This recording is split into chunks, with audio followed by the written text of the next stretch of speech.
Galatians chapter 2. Paul accepted by the apostles. 14 years later I went up again to Jerusalem, this time with Barnabas.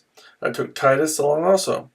I went in response to a revelation and set before them the gospel that I preach among the Gentiles. But I did not privately to those who seemed to be leaders, for fear that I was running or had run my race in vain.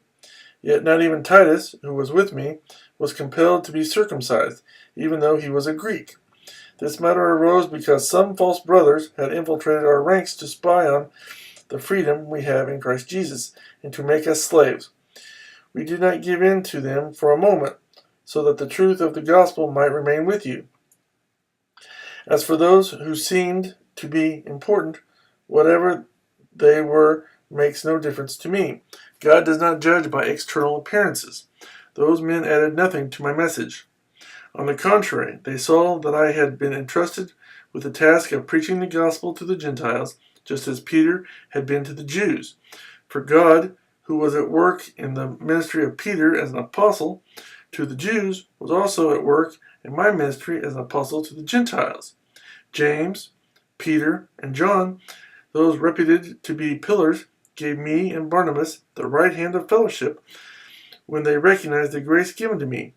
They agreed that we should go to the Gentiles and they to the Jews. All they asked was that we should continue to remember the poor, the very thing I was eager to do. Paul opposes Peter. When Peter came to Antioch, I opposed him to his face, because he was clearly in the wrong. Before certain men came from James, he used to eat with the Gentiles. But when they arrived, he began to draw back and separate himself from the Gentiles, because he was afraid of those who belonged to the circumcision group. The other Jews joined him in his hypocrisy, so that by their hypocrisy even Barnabas was led astray. When I saw that they were not acting in line with the truth of the gospel, I said to Peter in front of them all, "You are a Jew, yet you live like a Gentile and not like a Jew.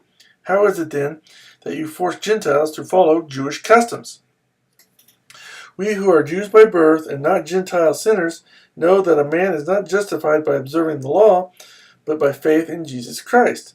So we too have put our faith in Christ Jesus, that we may be justified by faith in Christ and not by observing the law, because by observing the law no one will be justified. If, while we seek to be justified in Christ, it becomes evident that we ourselves are sinners, does that mean that Christ promotes sin? Absolutely not. If I rebuild what I destroyed, I prove that I am a lawbreaker. For through the law I died to the law, so that I might live for God. I have been crucified with Christ, and I no longer live, but Christ lives in me. The life I live in the body, I live by faith in the Son of God, who loved me and gave himself for me.